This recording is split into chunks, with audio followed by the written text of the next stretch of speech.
Alléluia. Shalom à tous. Alors, c'est votre frère Edouard. Alors, nous sommes le 5 avril 2024.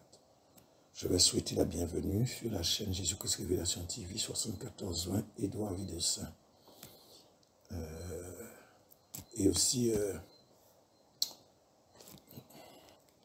comme d'hab, je demanderai à ceux qui veulent s'abonner de le faire. Ceux qui veulent liker, faites-le. Et comme vous savez, ça permet à l'algorithme de YouTube de revaloriser ou plutôt de faire monter un petit peu sa cote. Et comme ça, elle sera vue par plusieurs. Et c'est aussi une façon de propager la parole. Alors merci Père pour ta parole. Accompagne tous ceux, celles qui sont réceptifs, réceptives, qui veulent vraiment connaître ta parole un peu plus afin qu'elles puissent bien assimiler ce qui sera dit. Au nom de Jésus-Christ de Nazareth. Amen. Vous avez vu que j'ai la voix un peu prise depuis quelque temps. Les attaques viennent de toutes parts et tous les moyens sont bons pour que l'ennemi m'empêche de faire ses enseignements. Mais au nom de Jésus-Christ de Nazareth, ça se fera. Et donc, nous allons continuer cet enseignement qui est en fait la suite de l'enseignement sur le roi de Babylone, Daniel, Nebuchadnezzar, tout ça. Et là, maintenant, nous sommes à la 4e vidéo. Alors, je vais partager avec vous ce que je pense que le Saint-Esprit m'a permis de comprendre. Alors, si vous voyez, et je sais que vous allez voir que, effectivement, certaines choses seront contraires à ce que vous avez appris. Alors, surtout, ne rejetez pas, car l'ennemi ne demande que ça. Alors, je vais faire un rapide résumé de la vidéo 3, la vidéo précédente. Alors, j'ai commencé à parler de l'année 2024, les choses étranges que nous voyons, y compris certaines choses qui ne s'étaient jamais produites sur Terre, se faire et qu'on a surnommé une première mondiale. Donc, il y en a plusieurs, en fait. Il y en a beaucoup, mais on en a vu quelques-unes quand même. Donc, au moment où je fais cet enseignement, j'ai entendu que l'ancien président des États-Unis, Donald Trump, a fait sortir une Bible où on trouve un mélange de la Bible et de la Constitution américaine. Alors, donc, c'est ce qu'on appelle encore une nouvelle première mondiale. Ça, c'était jamais produit. Pour qu'un homme politique, de surcroît, ancien président, futur candidat à la présidentielle pour 2024, novembre, puisse faire une Bible. Alors, je vous ai dit, nous allons de surprise en surprise. Alors, donc, je ne vais pas reparler de ce que j'ai déjà suivi, parce que je sais que j'en ai suffisamment parlé, de certaines choses, je ne vais pas reprendre encore. Donc, nous allons simplement continuer le thème que nous avons commencé, afin que je vous fasse voir effectivement qu'à partir de cette année, le monde va connaître des changements brusques et majeurs, radicaux, parce que, aussi étrange que ça puisse paraître, et nous le verrons d'ailleurs, les chiffres qui composent cette année sont parfaitement en adéquation. Donc, je parle de l'année 2024. Et bien sûr, c'est dans cette année que nous sommes, parce que certainement en 2025, peut-être cette vidéo sera toujours en ligne, peut-être qu'ils vont la supprimer, c'est fort possible. Et aussi avec certaines prophéties qui doivent précéder, faire partie de la grande tribulation. Donc, nous avons la grande tribulation, il y a effectivement des choses qui doivent se produire, mais aussi... il y a aussi ce qui doit se produire avant la grande tribulation pour permettre de bien rentrer dans cette grande tribulation. Alors, donc, effectivement, je vais vous parler un peu concernant la grande tribulation. Alors, bon, je sais que vous le savez déjà, et vous le savez, c'est une période quand même qui est très importante dans le calendrier prophétique de Dieu. Mais elle l'est beaucoup plus pour nous, chrétiens, car c'est nous qui sommes concernés au premier chef. Alors bien sûr, je m'adresse directement à ceux qui savent et qui croient que l'enlèvement sera après la grande tribulation et non avant. Parce qu'il ne faut pas se voiler la face, énormément de chrétiens. Et moi, selon ce que je comprends, plus de 85% des chrétiens croient que l'enlèvement, c'est avant la grande tribulation.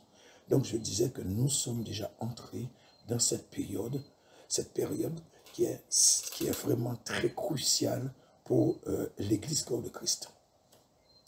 Alors, peut-être que je vais bousculer un peu votre façon de voir, vos habitudes, je ne sais pas trop, mais il faut que vous compreniez, frères et sœurs, que cette période qui correspondra à cette grande tribulation ne peut en aucun cas venir comme ça, si vous voulez, comme un cheveu sur la soupe, sans que l'Église ne sache ni ne comprenne quand elle y arrivera, ou quand elle y sera. Autrement, comment l'Église pourra-t-elle se préparer? Et effectivement, donc la façon dont je parle, vous comprenez bien que je m'adresse à ceux qui croient que l'enlèvement, c'est bien après la grande tribulation. Donc, ce qu'il faut, c'est qu'il ne faut pas, on ne doit pas seulement croire à une date précise pour ce qui est de l'enlèvement de l'Église. Parce que le Seigneur a dit que personne ne connaît ni le jour ni l'heure. Et c'est ça le problème, c'est que le fait que le Seigneur ait dit personne ne connaît ni le jour ni l'heure pour ce qui est de l'enlèvement, en fait, on s'est focalisé que le jour et l'heure, c'est uniquement pour l'enlèvement de l'Église. Ah ben, je vous dis non, frères et sœurs. Il est impératif, obligatoire que le chrétien comprenne qu'il y a, même si le Seigneur ne parle pas de date, mais qu'il y en a une date. Il y a une date qui va marquer le début ou le commencement de la grande tribulation et une date qui va marquer sa fin. Alors vous me direz, qu'est-ce qui me permet d'être aussi affirmatif, aussi radical? Eh bien, la réponse, elle est aussi simple que la question. C'est tout simplement parce que la grande tribulation a une durée bien définie, bien précise, bien déterminée, frères et sœurs. Et vous le savez, c'est 2 fois la période de 3 ans et demi, soit un total de 7 années. Et vous le savez tous. Alors, autrement, comment pouvez-vous calculer les années de la grande tribulation si vous n'avez pas une date de départ, une date de commencement? C'est vrai, ça n'a pas de sens, puisque pour calculer une durée, on doit avoir un début. Si on n'a pas le début, mais on a la fin, à ce moment-là, on peut calculer. Mais si on n'a ni l'un ni l'autre, c'est-à-dire ni une date de départ, ni une date de fin, mais qu'on a la durée, alors qu'est-ce qui empêche de chercher et de trouver son point de départ? Il ne faut pas qu'on soit trop dans l'extrémisme religieux. De plus, la Bible ne dit nulle part que personne ne doit chercher à connaître la date de début de la grande tribulation. Personnellement, je n'ai pas vu ce verset. Ça n'existe tout simplement pas. Je ne l'ai pas dans ma Bible. Par conséquent, pour ma part, forcément, ça doit commencer à un moment bien précis, à une date bien précise, et se terminer à une date bien précise. Donc, frères et sœurs, je pense que vous comprenez qu'il est tout à fait normal et légitime, en tout cas pour moi, de chercher à comprendre, à trouver cette période, d'autant que nous avons, pour ma part, et ça je pense que vous allez le comprendre aussi, suffisamment d'indices, suffisamment d'éléments dans la Bible nous permettant de connaître cette période et surtout que l'Église sera, contrairement à ce qu'on dit et que je vous ai dit, elle sera sur terre pendant toute la période de la grande tribulation. J'avais déjà fait un enseignement, je l'ai dit dans des enseignements antérieurs et je vous le redis encore. Alors, s'agissant de la période précise où la grande tribulation débutera, le livre de l'Apocalypse nous donne pas mal de précisions sur le déroulement des événements pour savoir quand ça va commencer. Et nous devons nous concentrer dessus pour connaître et comprendre où nous en sommes dans le temps. Parce que chaque période est délimitée soit par les sceaux, soit par les trompettes, soit par les coupes, sachant que les coupes étant la période ultime. Donc vous avez compris, nous sommes depuis à l'époque du Seigneur dans les derniers temps. Je vous avais expliqué ça bien, je ne vais pas revenir dessus. Mais à l'heure où nous sommes en ce moment, nous avons quitté les derniers temps. Même, je vous l'ai expliqué aussi, les derniers jours. Parce que je vous ai dit que les derniers jours, ce sont les sceaux qui sont concernés par les derniers jours. Et donc, vu que nous allons rentrer dans la grande tribulation, alors c'est tout à fait normal et légitime que nous puissions connaître précisément là où nous sommes. Et je vais apporter une petite précision. Alors, n'oubliez jamais que les calamités qui ont commencé avec les sceaux dans les derniers jours ne vont pas s'estomper ou s'arrêter avec l'arrivée de la période des trompettes. Puisque nous sortons des sceaux. Non, frères et sœurs, et je pense que vous l'avez compris, ça va continuer à s'additionner. Donc ça va s'additionner tout simplement avec les autres calamités qui vont se déclencher en fonction de la période concernée, donc du temps concerné. Et oui, donc nous sortirons effectivement des sceaux, nous allons entrer dans la grande tribulation, ce seront les trompettes. Donc effectivement, c'est normal, c'est quand même compréhensible. Donc ce qui veut dire que, par conséquent, les douleurs vont augmenter graduellement, la terreur et l'anxiété chez les nations, ça va être à son paroxysme jusqu'à leur terme, qui seront en fait les coupes de la colère. Et quand toutes les périodes auront été consommées intégralement, à ce moment-là, le Seigneur reviendra sur terre et sera accompagné des saints pour rétablir toutes choses. Et à partir de ce moment-là, le millénium va commencer. Alors, je sais qu'effectivement, pour certains points, je vous en avais déjà touché 2 mots dans au moins les 2 vidéos précédentes, les 2 et les 3. Enfin, la vidéo 2, la vidéo 3. Donc voilà en gros le déroulement des choses, bien sûr selon ce que j'ai compris, mais dans les autres thèmes que je débattrai avec vous. Donc, nous verrons que selon Apocalypse chapitre 17, nous sommes effectivement à la porte de la grande tribulation. Parce que cette année va s'accomplir une prophétie décisive qui est en lien direct avec le début de la période de la grande tribulation. Et là, à partir de ce moment-là, vous allez comprendre pourquoi je vous dis que ça va commencer en 2024. Et là, maintenant, nous allons effectivement commencer à parler de l'année 2024. Alors, comme vous pouvez le constater, alors, n'oubliez pas que je vous avais dit que je ne suis pas dans la numérologie. Je vous l'ai dit dans la vidéo 3. Alors, donc, je disais que ces chiffres, donc, vous voyez, ont quelque chose en commun. Ceux qui sont habitués avec les maths vont comprendre tout de suite. Puisqu'en les additionnant, multipliant, divisant, et même au carré, nous avons toujours les mêmes chiffres et nombres qui reviennent. Donc, nous avons le 2, le 4, le 8, le 10 et aussi le 24. Mais vous allez voir au final qu'étrangement, tous ces chiffres et nombres ont un rapport, une concordance avec certains événements prophétiques liés à la période que nous sommes en train de traverser, y compris cette période redoutable et tant redoutée qui est la grande tribulation dans laquelle nous entrons. Alors, je vais commencer par le commencement. Si nous revenons sur le livre qui nous a amenés en 2024, il s'agit de Daniel. Alors, n'oubliez pas, c'est Daniel qui nous a amenés en 2024. Alors, quels sont, si je vous pose la question pour ceux qui ont suivi les vidéos précédentes, quels sont les 2 chapitres que j'ai utilisés pour trouver cette fameuse année et plus particulièrement cette date du 12 octobre 2024 qui était la date de la chute. Donc, pardon, si nous remontons 2520 ans en arrière par rapport aux prophéties, qui était la chute de Babylone. Et effectivement, ça nous a amené au 12 octobre 2024.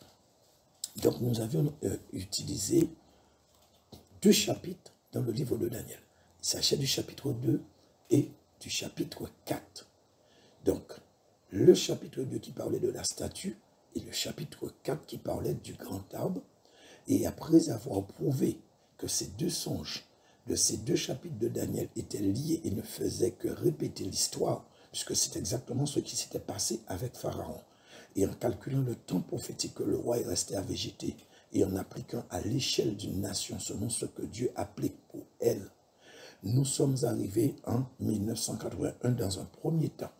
Et ensuite, en ajoutant le temps de monarchie du roi de Babylone, qui était serviteur de Dieu, qui représente la tête de la statue, parce que c'est toute la statue qui était concernée, ça nous a effectivement amené, ça nous a donné la date du 12 octobre 2024. Et je vous ai dit, cette date-là, je la maintiens, parce que c'est ce que j'ai trouvé. Donc, les chapitres 2 et 4 de Daniel, on a 2 et 4. Et si vous mettez côte à côte 2 et 4, n'est-ce pas le nombre 24 que ça donne? Effectivement. Et moi, je trouve ça quand même assez étrange. Mais je ne suis pas surpris du tout que Dieu ait permis que la première vision du roi soit dans le chapitre 2 pour sauter un chapitre qui est le 3 et que la deuxième vision se retrouve dans le chapitre 4. Alors, pour que nous puissions avoir ce nombre 24, c'est quand même assez étrange. Ça, pour moi, c'est même très étrange. Mais comme je vous ai dit, je ne suis pas surpris. Et par conséquent, effectivement, 24 comme la fin de l'année 2024. Voilà, bizarrement. Je continue. Quel est le chapitre de Matthieu qui parle de la grande tribulation? N'est-ce pas le chapitre 24? Oui, encore ces mêmes deux chiffres, 2 et 4, qui nous donnent 24 comme la terminaison de l'année 2024. Peut-être que vous allez dire que c'est des coïncidences. Peut-être oui, peut-être non. Alors, je vais vous donner un qui est quand même assez révélateur. Alors, Adam et Ève sont arrivés sur Terre depuis 6000 ans. Et selon la formule générique biblique de 1 jour égale 1000 ans, ça va nous faire, ou ça nous fait plutôt ça nous fait 6 jours exactement, ou 6000 ans. Mais avec la formule générique, 1 jour pour une année, je dis 6 jours, et c'est comme ça que tous prêchent, enseignent, quand on parle depuis l'arrivée de l'homme, enfin pas l'homme, depuis Adam, ça fait 6 jours, exactement. Sauf que ces 6 jours se décomposent en 2 parties bien distinctes. Et ça, vous le savez.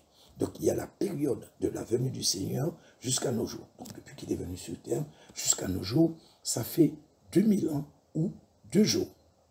Et nous avons la période avant Christ.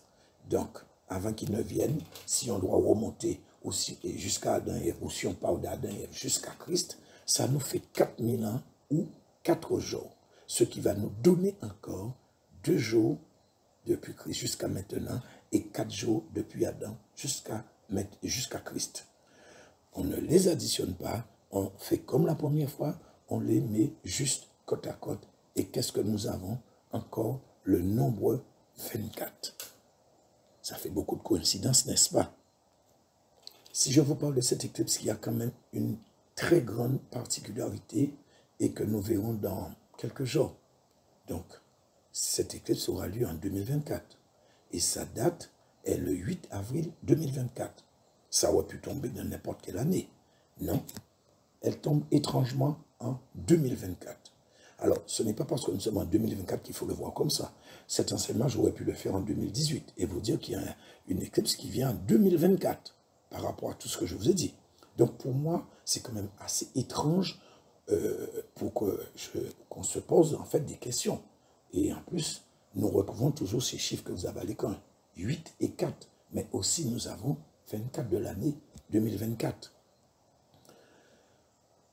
Alors, je continue. Nous sommes en 2024. Le livre de l'Apocalypse est le livre par excellence pour tout ce qui concerne les temps de la fin. Ça, vous le savez aussi bien que moi. Tout ce qui est écrit concerne la grande tribulation et la période des derniers jours, donc qui précède la grande tribulation. Et bien sûr, le retour de Christ. Mais c'est aussi le seul livre de la Bible qui parle des 24 vieillards. Vous voyez, encore 24.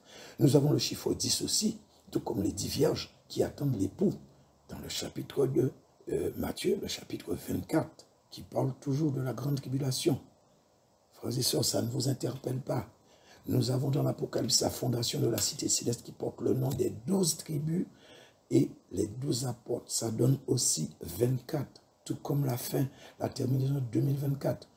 Nous avons également le chiffre 8, pour ceux qui ne le savent pas. Alors, en mathématiques, le chiffre 8 représente l'infini. Mais ça représente aussi 2 cercles collés qui font penser à 2 alliances comme pour un mariage. Mais ce chiffre peut représenter quelque chose de beaucoup plus dur. La séparation. Nous avons un cercle en haut et un cercle en bas. Ce qui est dans la partie, dans le cercle du haut, n'est pas ou n'a pas de contact réel avec ce qui est dans la partie du bas. Donc avec le cercle du bas. Comme pour dire, séparation, marquer une distinction entre les vierges sages et les vierges folles. Car c'est exactement ce qui va se passer en 2024, selon ce que je comprends. Alors, pour continuer avec ce chiffre 8, alors, dans Genèse chapitre 8, verset 8, on nous dit que Noé lâcha la colombe afin de voir où était le niveau de l'eau sur la terre. Donc, vous avez remarqué encore, nous avons 2 fois le chiffre 8. Et quand la colombe revint, qu'avait-elle dans le bec? Une branche d'olivier ou une feuille d'olivier. Et que représente l'olivier dans la Bible? L'Église, frères et sœurs. L'olivier sauvage et l'olivier franc greffés ensemble et portés par la même racine. Et nous avons aussi la colombe qui a été le symbole de l'Esprit Saint qui est descendu, qui est venu sur le Seigneur Jésus quand il s'est fait baptiser par Jean dans le Jourdain.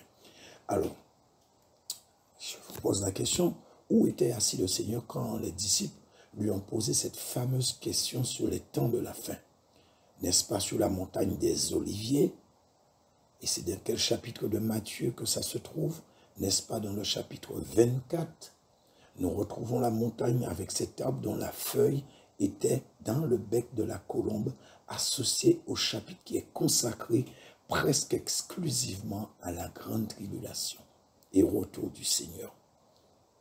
Vous ne trouvez pas ça étrange?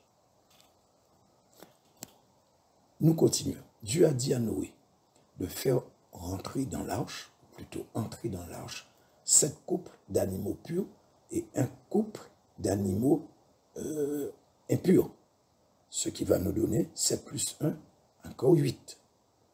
Dans Genèse chapitre 7, verset 3, Dieu dit à Noé, car 7 jours, encore 7 jours, je ferai pleuvoir sur la terre 40 jours et 40 nuits. Alors, nous avons encore 2 fois le chiffre 4 qui nous donne 8. Or, le total des chiffres qui font 2024, c'est 2 plus 0 plus 2 plus 4, ça nous fait 8. Par contre, il y a quelque chose qui m'intrigue dans ce passage. Alors, vous ne trouvez pas que c'est étrange que Dieu dise à Noé 40 jours et 40 nuits? En fait, on a presque envie de comprendre ici que le jour n'est pas inclus dans la nuit, puisqu'il dit bien 40 jours et 40 nuits. Certes, ça ne fait pas 80 jours, mais c'est quand même bizarre, ça fait 2 fois 4, encore 8. Mais le point le plus important pour moi, c'est que Dieu dit à Noé encore 7 jours et qu'il fera pleuvoir sur la terre. Sauf que Noé était déjà dans l'arche, lui et sa famille, et la pluie ne tombait pas encore. C'est simplement que la séparation avait commencé avant même que le jugement n'arrive sur la terre, c'est-à-dire avant que le déluge n'arrive, la séparation s'était déjà faite. Noé était à l'intérieur de l'arche et il fallait encore attendre 7 jours. Et je vais vous expliquer dans un thème dédié ce que ça veut dire ça. Mais en attendant, je vais quand même vous dire que c'est exactement ce qui va se produire dans ces temps que nous sommes. La séparation se fera également avant les jours de vengeance de Dieu. Donc, l'Église sera séparée avant le commencement de la grande tribulation. Car, en fait, frères et sœurs, c'est ce que représente la période de la grande tribulation. Les jours de vengeance de Dieu. Et si vous voulez voir là où c'est écrit, allez dans le livre, l'évangile de Luc, chapitre 21, verset 22. Donc, ceux qui répètent inlassablement à tout bout de champ que la grande tribulation est la colère de Dieu, eh bien, frères et sœurs, non. Non, il faut revoir. Ce sont des jours de vengeance qui n'ont rien à voir avec la colère de Dieu. Donc, vous avez vu le nombre de fois que ces chiffres et nombres, depuis que j'ai commencé à vous parler des chiffres et des nombres, donc qui sont 2, 4, 8, 10 et 24, ont été utilisés.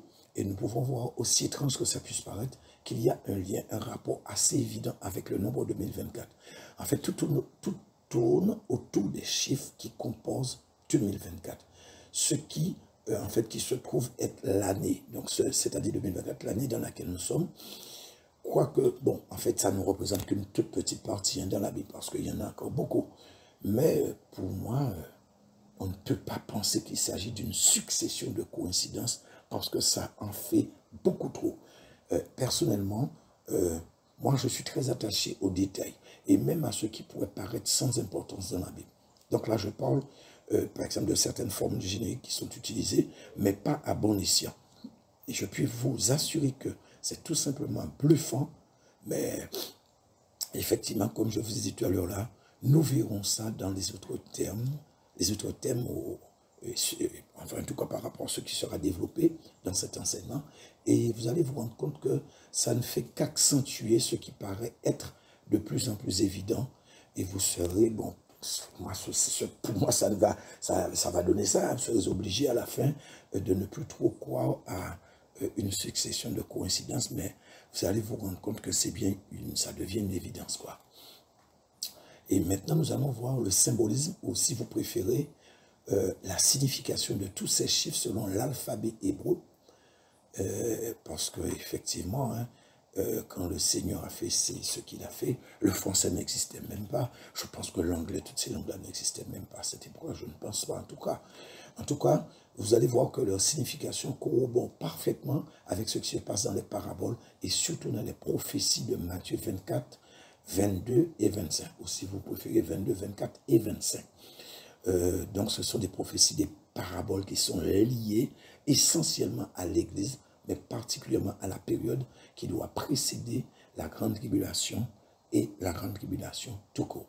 Alors je vous avais dit que quand on compte en hébreu, les chiffres ont une correspondance. Et donc là je parle bien, ou plutôt je ne parle pas de la valeur numérique, mais je parle bien de correspondance.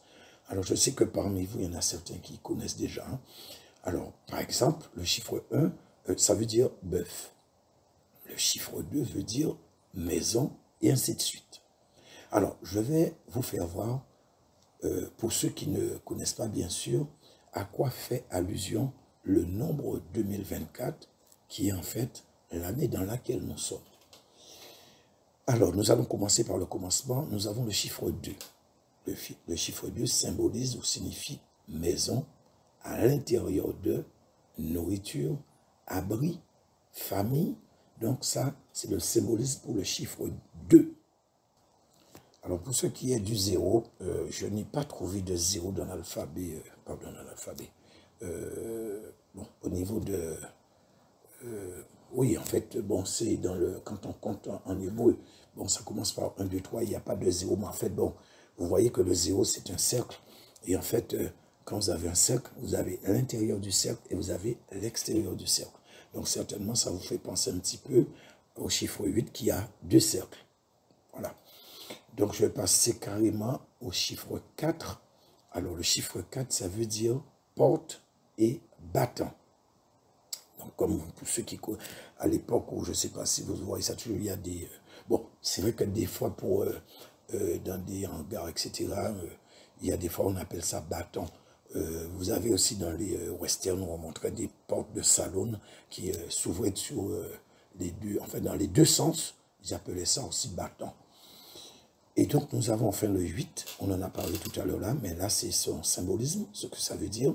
Donc le 8 veut dire barrière, ce qui sépare l'intérieur de l'extérieur, qui délimite la propriété, qui marque la séparation entre les choses de valeur et les choses saines, une frontière, aussi la nourriture, etc. Donc nous avons en résumé maison, nourriture, abri et famille pour le 2. Nous avons pour le 4 porte et battant. Et nous avons barrière, ce qui sépare de l'intérieur par rapport à l'extérieur pour le chiffre 8. Alors, au vu de tout ce qu'on vient de voir, et sachant que Dieu n'est pas le Dieu du hasard, il est très, mais infiniment précis dans ce qu'il fait. Je vous dis, frères et sœurs, c'est bluffant. Quand je lis et j'analyse, je vois la fin de quelque chose et le commencement d'une autre. La fin d'une période et le commencement d'une autre période. Un changement de paradigme. Le renouveau, la division, la séparation. La joie mélangée avec la douleur, car c'est sûr, il va y avoir une séparation. Et c'est cette séparation qui va amener la joie, mais en même temps, qui va amener un petit peu de cœur crispé, de douleur. En effet, frères et sœurs, il va y avoir cette séparation. Souvenez-vous de ce que le Seigneur a dit. Je ne sais pas si c'est en Matthieu 24, je crois que oui. Alors, il disait que de deux qui seront dans les champs, l'un sera pris, l'autre sera laissé. De deux qui moudront, l'un sera pris et l'autre sera laissé. De deux qui seront sur un même lit, l'un sera pris et l'autre sera laissé. Alors, la séparation ici ne s'applique pas qu'à Israël, parce qu'effectivement, ou à l'enlèvement aussi, par exemple, puisqu'il y en a beaucoup, c'est comme ça qu'ils le pensent. Mais ça concerne également le déversement de la dernière onction qui va diviser, séparer les familles pour accomplir la parabole des 10 vierges, mais aussi pour ce que je viens de dire, parce que c'est ce qui va causer la division, la séparation.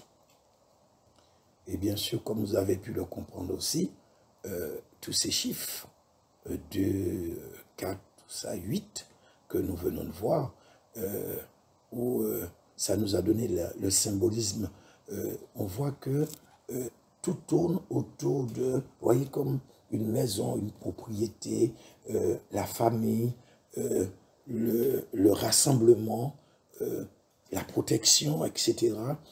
Tout tourne autour de ça. Et effectivement, quand nous verrons par la suite les autres thèmes que je vais développer beaucoup plus, vous allez voir qu'effectivement, ce n'est pas anodin. Je vous assure, ce n'est pas anodin du tout. Et en fait, ça nous fait simplement penser à ce que je vous ai dit tout à l'heure là, à Noé et à sa famille. Ils étaient en famille, ils étaient à l'intérieur. Bon, c'était une arche, mais c'était comme une maison. Ils étaient séparés de l'extérieur par rapport à l'extérieur. Et effectivement, nous nous retrouvons encore avec les mêmes choses dans ce chapitre, ou du moins les chapitres 22, 24 et 25 de Matthieu, et pour tout ce qui est des paraboles et des prophéties sur la période que nous sommes dedans en ce moment. Donc, je vais m'arrêter ici pour ce qui est de ce nombre 2024 et de cette année 2024. Et là, nous allons passer carrément, nous allons voir le thème suivant qui est le jugement de la Babylone financière de notre temps. Alors, nous le savons tous, il y aura une éclipse solaire, je vous en ai parlé tout à l'heure, vous le savez aussi, le 8 avril 2024. Alors, vu que j'ai accumulé beaucoup de retard, donc puisqu'effectivement ce sera dans juste quelques jours, 4 à 6 jours à peu près, un jour du 4, ce sera le 8, donc dans 4 jours. Alors, ça, en tout cas, ça n'enlève rien du fait que nous pouvons voir tout le battage médiatique derrière cet événement céleste. Alors, certains déconseillent aux gens de sortir dehors au moment de l'éclipse. D'autres y voient ce phénomène tant redouté qui sont les 3 jours de ténèbres. D'autres encore racontent ou font référence à tellement de choses que les gens, en fait, sont plus ou moins perdus et ne savent pas trop quoi exactement ce qu'ils doivent croire et ce qu'ils doivent comprendre. Mais il y en a aussi ceux qui voient un avertissement très sérieux de la part de Dieu, vu que la Bible parle des astres qui sont là pour marquer le temps, mais aussi les rendez-vous divins avec l'homme, puisque c'est, souvenez-vous, dans l'ancien temps, c'était comme ça. On tenait compte beaucoup particulièrement de la lune pour certaines choses. Et donc aussi, donc ce sont des rendez-vous divins, ce sont des périodes de jugement, mais ça nous fait voir aussi comment, dans tout ça, les avis sont partagés entre suppositions, conjectures, prévisions, prophéties et tout ce que vous voulez, quoi. Alors, il est vrai que ça ne peut qu'augmenter l'incertitude sur la vraie réalité et surtout sur l'importance de cet événement. Mais malheureusement, nous ne pouvons fermer les yeux et de voir que ce soit encore une occasion pour certains de créer la panique, la psychose chez les gens, alimentant ainsi certaines rumeurs qui peuvent être infondées, bien sûr. Mais tout ça, vous savez, le plus souvent, ce n'est pas dans un bon but. C'est s'assurer que, bon, ces moments, à défaut de faire prendre conscience à certains, si vous voulez, des fois c'est une occasion de profiter de l'incrédulité et aussi de la crédulité de certains, parce que ça va dans les deux sens. Et tout ça, c'est afin de s'enrichir en essayant d'écouler au max leur torchon, quoi. Vous avez compris, leur magazine, à travers certaines couches de la population, bien sûr, qui vivent déjà dans la terreur, à chaque événement de ce type, attendant tranquillement que la prochaine occasion se présente, donc ils vont encore en profiter, quoi. Alors, maintenant, moi, personnellement, comment je... bon, on ne dit pas moi, personnellement, mais moi, je le dis. Comment je vois cette éclipse? Alors, Père, je vais dire déjà dans un premier temps, s'agissant des 3 jours de ténèbres, je ne crois pas. Je peux me tromper, mais je ne crois pas. Certes, ces 3 jours, c'est vrai que c'est proche, selon ce que j'ai compris. Mais pour moi, il n'y a aucun rapport avec les 3 jours de ténèbres. Et même, je pense qu'il ne se passera absolument rien le 8 avril 2024. Alors, cette journée passera, le 9 avril arrivera, et vous savez quoi, les gens reprendront leur petit train-train quotidien, leur habitude, ils auront tout oublié et rentreront de nouveau en hibernation spirituelle. Donc, ils auront vite fait d'oublier toute cette agitation et le lien spirituel potentiel qui était en jeu, et alors que c'est vraiment un. Et donc, ils recommenceront encore et encore à faire les mêmes choses qu'ils avaient l'habitude de faire, attendant tranquillement une autre occasion calendaire qui fera le buzz Parce que c'est comme ça, frères et sœurs, que ça fonctionne. Vous le savez aussi bien que moi. Mais dans le spirituel, c'est possible qu'il y ait des choses. Alors j'ai même entendu une prophétie où le Seigneur demandait la vigilance ce jour-là. Parce que n'oubliez pas ce que la Bible dit. Dieu ne fait rien sans avoir au préalable averti ses serviteurs, les prophètes. Et donc Dieu a déjà averti plusieurs prophètes, prophétesses, par rapport au 8 avril. Donc ce qui veut dire que, effectivement, spirituellement, ça a une valeur. En tout cas, cette mise en garde du Seigneur, bon, ne m'a pas empêché de me souvenir de ce que j'ai commencé à vous dire dans cet enseignement depuis la première vidéo.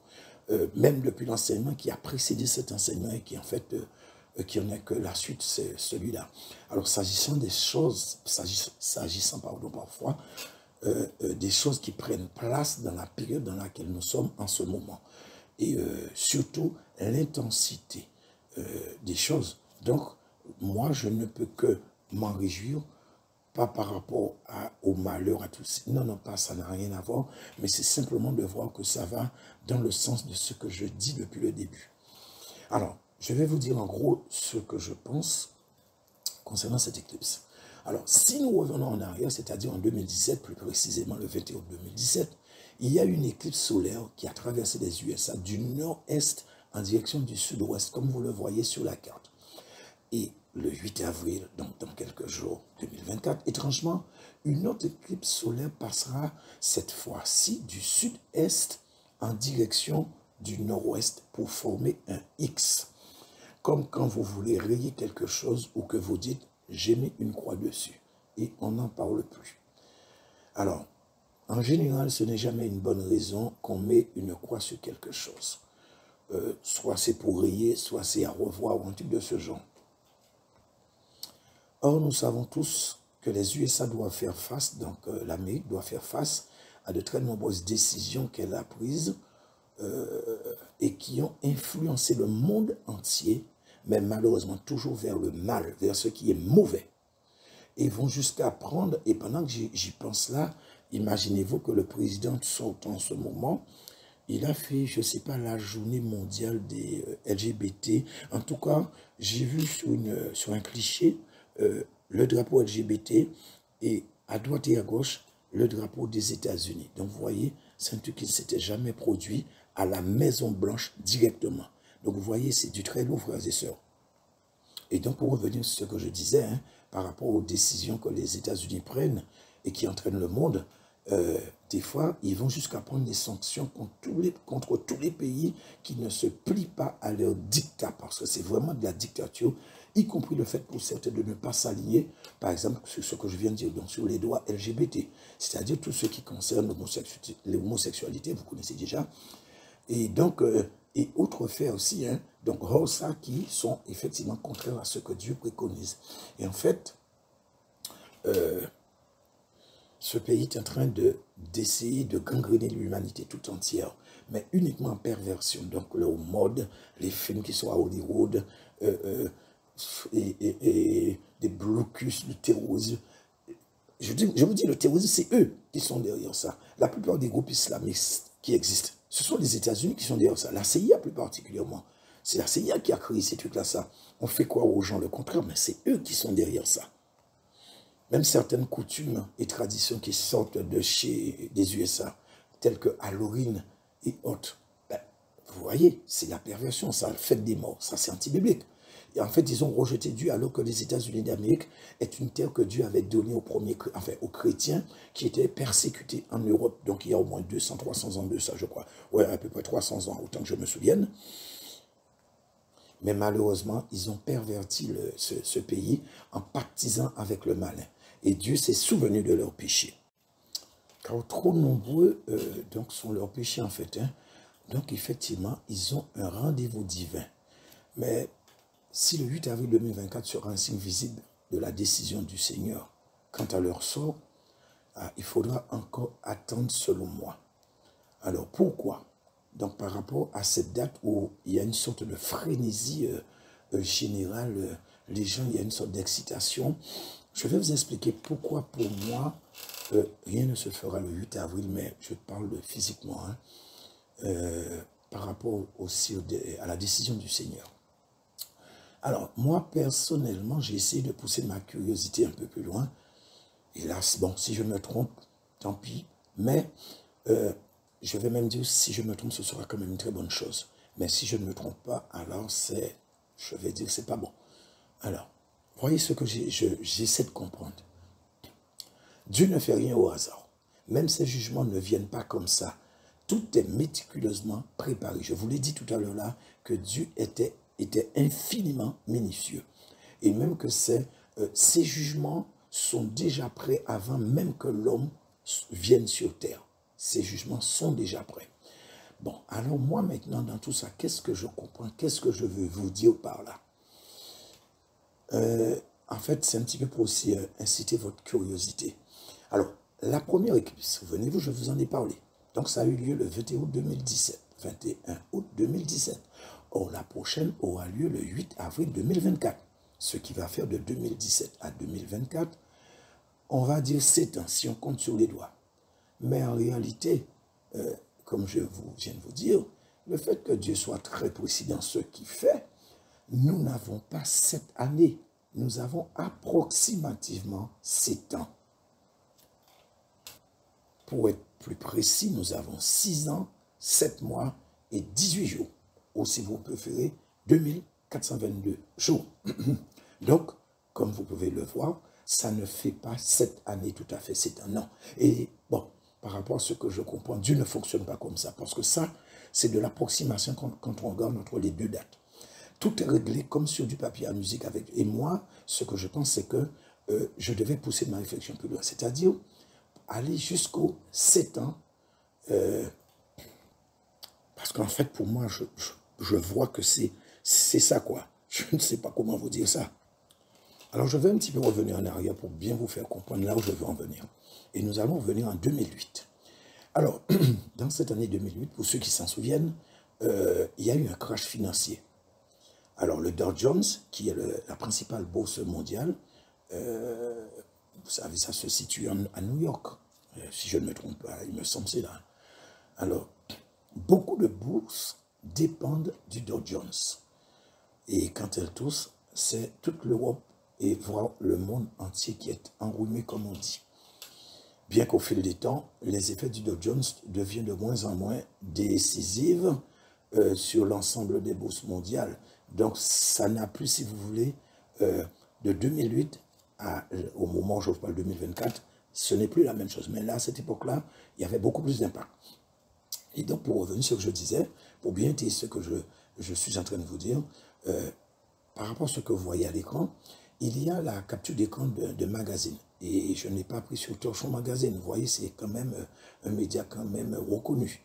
Et vous voyez, lors de la crise financière qui a entraîné le crash de 2008, qu'on a appelé la crise des subprimes, il y a une baisse assez conséquente du Dow Jones. Il avait perdu 777 points. Mais, ce qu'il faut que vous sachiez, c'est que les yeux des traders étaient tous rivés sur le compteur digital qui est installé à l'intérieur de la salle des marchés du Dow Jones et il affichait 777,77 points.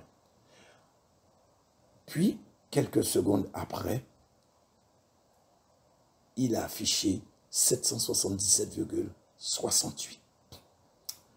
Alors, je ne vous cache pas, j'aurais voulu enquêter sur le 68 ou sur la différence entre 68 et 77. Pourquoi?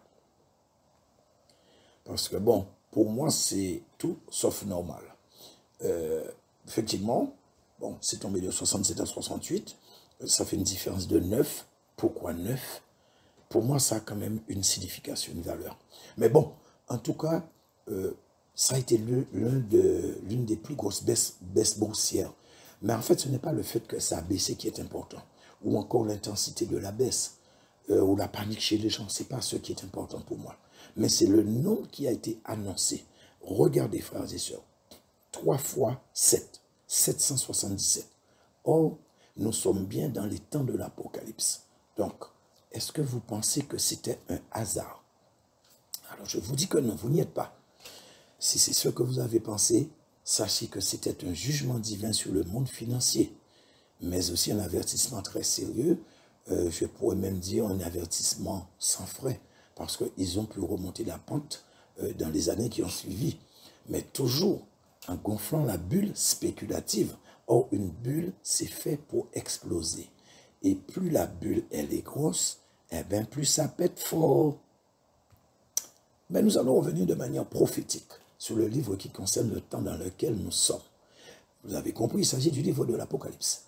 Voyez les périodes, ou plutôt les 3 périodes de jugement qui sont concernées dans cette Bible, enfin pas cette, pardon, ce livre qui est l'Apocalypse, sont mentionnés sous le nombre aussi, on va dire, de 3 fois 7, parce qu'il y a 7 sceaux, il y a 7 trompettes et il y a 7 coupes pour 3 périodes différentes. Donc, frères et sœurs, en aucun cas, ça ne peut être une coïncidence. Et dans tout ça, je me disais en 2008, moins 777 points pour le Dow Jones, l'une des plus fortes baisses de son existence, les 3 fois 7 me prenaient la tête. Et j'ai transposé. Et là, je suis en train de voir. Alors, attention, comme je dis, ce n'est pas une certitude absolue. Sinon plus, je dis que j'ai reçu, parce que je n'ai pas reçu de vision, je sais pas, ou une révélation, ou, comme si je vous aurais dit que j'ai reçu une vision, une révélation de Dieu, ou encore Dieu m'a dit, je ne sais pas, non, ce n'est pas du tout ça, frères et sœurs. Parce que beaucoup balancent sur la toile, et nous ne voyons absolument rien par rapport à ce qu'ils avaient prédit. Il y en a beaucoup, effectivement, vous savez comme moi, qui ont prédit des choses par rapport même à ça. Mais bon, pour l'instant, on n'a rien vu. Mais en tout cas, moi, comme je vous dis, c'est juste une sorte de réflexion. Et donc, je comprends comme s'il allait y avoir, avec l'éclipse de 2024, une sorte de parallèle avec ce que Dieu est prêt à déverser en matière de jugement. Et en fait, je vais aller franco avec vous. Alors, si je reprends les chiffres que je vous ai donnés, la première éclipse qui a eu lieu le 21 août 2017 et la seconde aura lieu le 8 avril 2024. Donc, nous avons dit que ça faisait environ 7 ans. Donc, je vous ai donné les chiffres précis. Enfin, la précision quant au nombre de jours et d'années. Et enfin, moins de 7 ans en tout cas. Alors, sachant que Dieu, il met la précision dans tout ce qu'il fait, alors nous allons voir quand va tomber le 7e anniversaire de la première éclipse par rapport à la deuxième éclipse. Et ça va tomber le 20 avril, pardon, qu'est-ce que je raconte là? Le 20 août 2024. Et là, je ne parle pas d'anniversaire. Je parle bien en nombre d'années. Donc, c'est le 20 août 2024 qui va faire 7 années précisément. Et en fait, il va manquer 4 mois et 12 jours. Ou si vous préférez, 134 jours pour faire 7 années. Et 135 jours pour faire le 7e anniversaire. Alors, suivez bien mon raisonnement.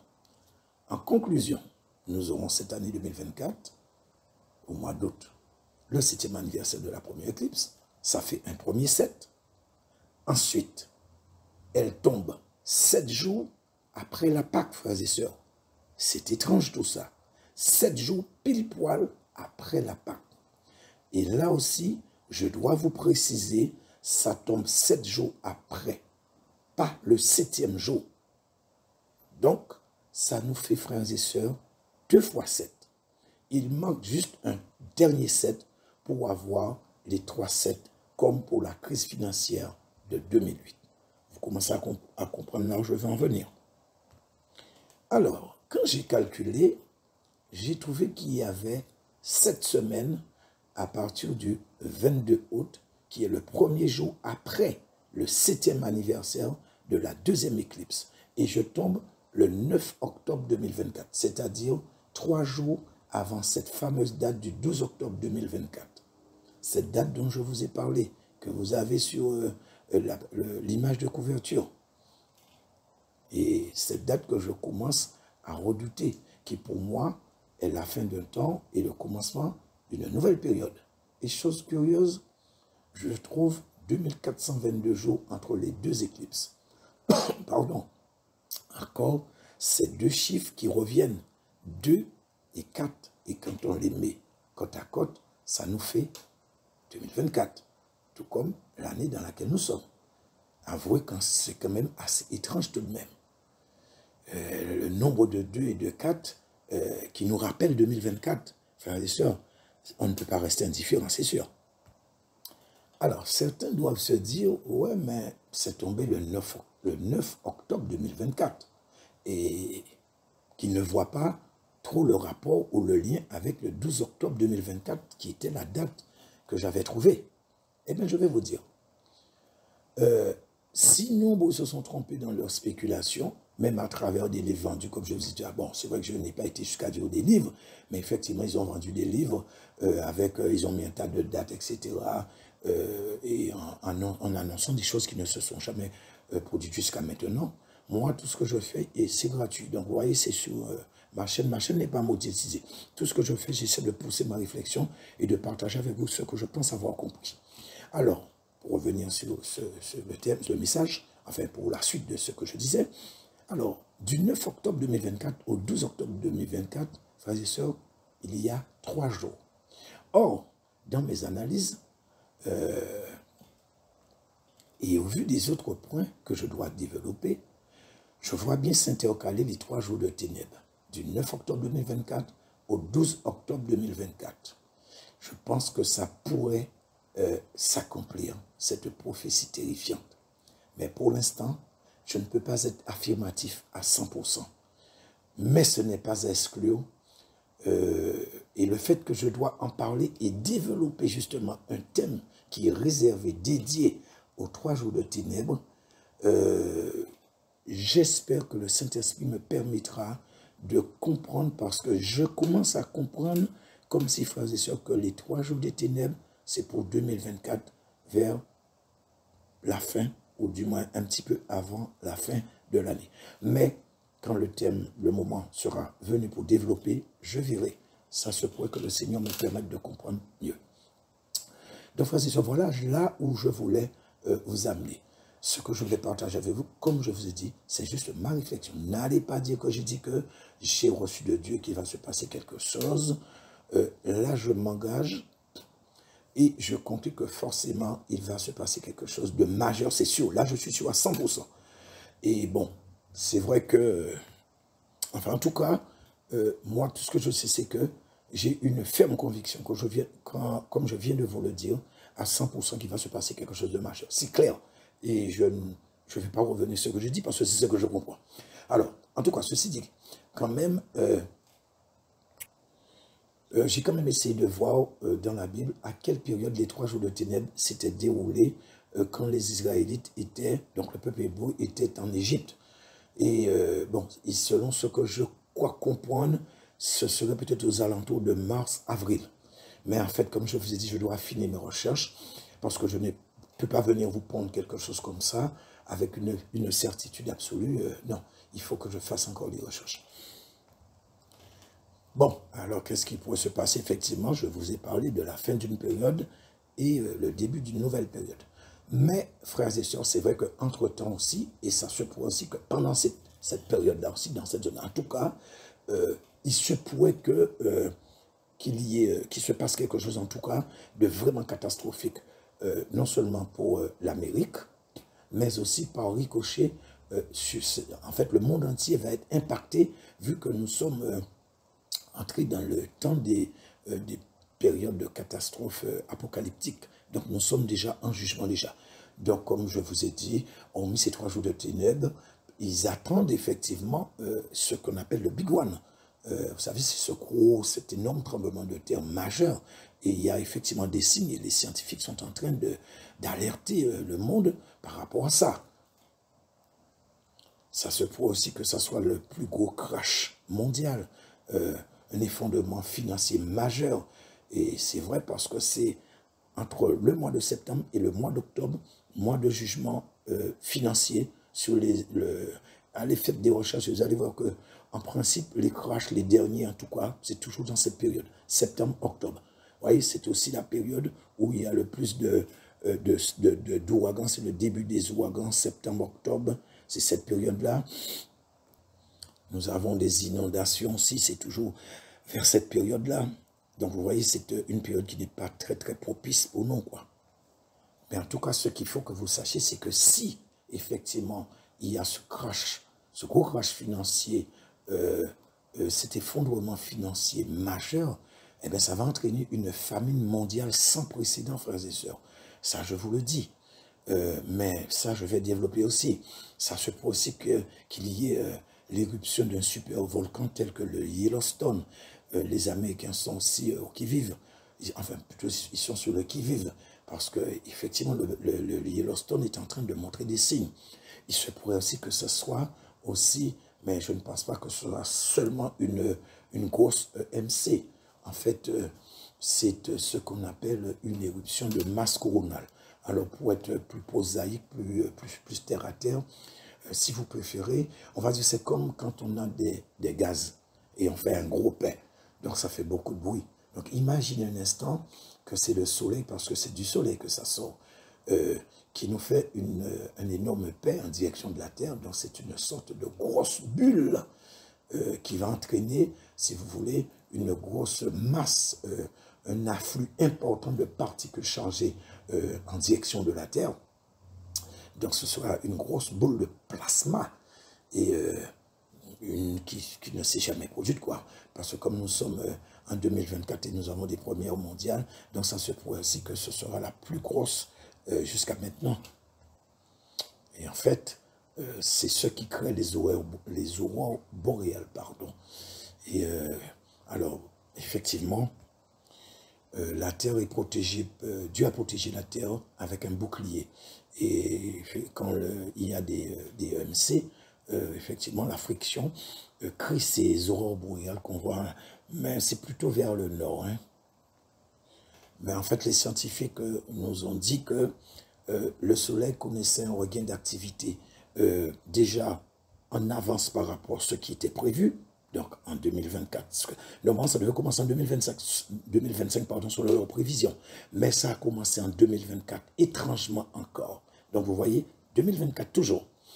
Et donc, il disait que il faudrait qu'on s'attende à n'importe quel moment qu'il y ait un majeur, donc EMC, et qu'à ce moment-là, ce ne serait pas que les pays du Nord qui seraient concernés par les aurores boréales. Donc, ce sont les lumières d'ensemble colorées qui d'ensuite, à chaque fois qu'il y a une éjection de masse coronale, mais c'est toute la Terre qui serait concernée. Pourquoi je dis ça? Parce qu'en fait, Dieu a donné à ses serviteurs, ses servantes, une prophétie qui parle justement de ces 3 jours d'aurore boréale, de ténèbres, pardon, et qu'en fait, les aurores boréales planétaires seraient l'un des signes majeurs qui allaient précéder ces 3 jours de ténèbres. Mais je vais vous expliquer ça plus en profondeur. Je vais vous, quand je ferai le thème qui est dédié justement à ces 3 jours de ténèbres. Donc bon, en fait, je vais arrêter ici, parce que ça fait quand même près d'1 heure quasiment. Et donc en fait, c'est ce que je voulais partager avec vous. Et je vais faire les autres vidéos. Je vais essayer de voir si d'ici samedi, je poste encore le prochain. Alors donc, ce que je vais... qui sera les thèmes qui seront développés, certainement le réveil de l'Église par le déversement de la dernière grande onction. Oui, c'est vrai, je vais le faire, c'est pas certainement, je le ferai. La séparation de l'Église corps de Christ aussi, parce que tout ça c'est lié. Le repas des noces de l'agneau, pardon, c'est aussi lié. Et bon, aussi, je vais parler un petit peu des famines, des bruits de guerre, épidémies, etc. Et certainement de la construction du 3e temple. Donc, frères et sœurs, voilà ce que je voulais partager avec vous en gros. Et à très bientôt pour la vidéo 5. Soyez bénis au nom de Jésus-Christ de Nazareth. N'oubliez pas, comme j'ai dit au début, ceux qui veulent liker, faites-le. Ceux qui veulent partager, faites-le. Parce que quand vous le faites, ce n'est pas pour moi que vous le faites pour le Seigneur, pour le Saint-Esprit. Voilà. Donc, si vous avez été bénis, faites de même pour les autres. Et soyez bénis.